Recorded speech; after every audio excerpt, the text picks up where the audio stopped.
Let me go back to Rob's slides before I answer the question about team. Rob's slide showed us that there's a lot of money in the marketplace that's ready to be invested in privately held businesses.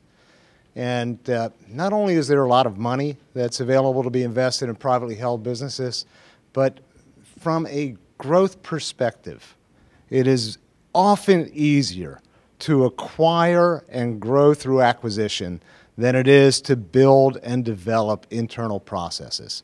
So when you look at the economics, there's lots of money that's available, and it's easier to grow by acquisition than it is to grow internally. Okay, there are professional buyers that exist in the marketplace. The substantial likelihood is when you go to market, you're going to run into a professional buyer, whether it's a venture fund, whether it's a BDC, a strategic buyer, a financial buyer. You're going to find companies that have divisions that do nothing but buy businesses for a living. So when you think of team, the first thing you need to think about with your team is, how do I level the playing field? As a seller, going to market once, maybe twice, okay, in your entire career compared to a professional buying team that is coming in to buy your business, it's not an even playing field, and we have to level the playing field. You have to invest in an external team of advisors that is involved in professionally managing deal flow.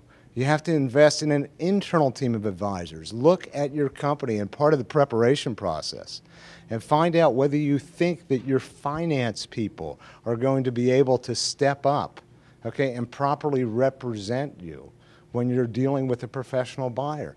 Look at the CEO of the company. I'm sure that many of you here are owner-managed companies where you're the owner. If you don't think that you have the team in place internally, invest in the team.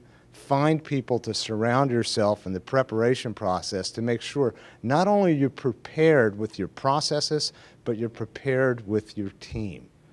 I think one of the best things you can do on an internal team is get a board of directors in place. Have a board. It's so easy. Well, maybe it's not so easy. Okay, it's certainly, from a process point of view, instead of replacing employees who you don't think can meet the grade, okay, to hire an external board and surround yourself by the best and brightest board members you can find.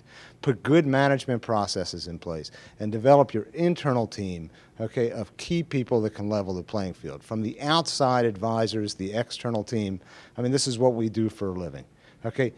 M&A lawyers who do nothing but merger and acquisitions, who can help you understand the landscape and take the fear out of the process and deal with the buyer's team, an accounting firm that is able to help guide you on the processes that are involved, and obviously an investment banker.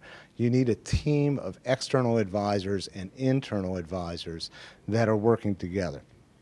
And another comment or two, I would strongly suggest that you find a way to get your internal advisors comfortable with the process. Disclose the process as early on as possible with an alignment objective. You know, the issue that most of us have with getting an internal team involved is, do I really want my key people to know that the company's going to market? And I think the answer to that is inevitably going to be yes, as long as there's an alignment of objectives between the owners of the business and the management team that's going to market. And alignment can occur by equity rewards, sale rewards, okay, all kinds of techniques that we can help you with. And with that, as far as cost, okay, I'll turn it over to others, but honestly, okay, to me, cost is not the driver, it's value. Okay, if you find a team that creates value, I have said it for my entire career and I'll continue to say it, okay, your advisors are a revenue center in the transaction. And that's not just being self-serving because we're here and this is what we're doing for a living. We live it. If you have the right team, it will be a revenue center that drives the value of the deal. It's not a cost of the transaction. It's a value driver, and I'm sure not everyone would agree with that, but that's where I stand.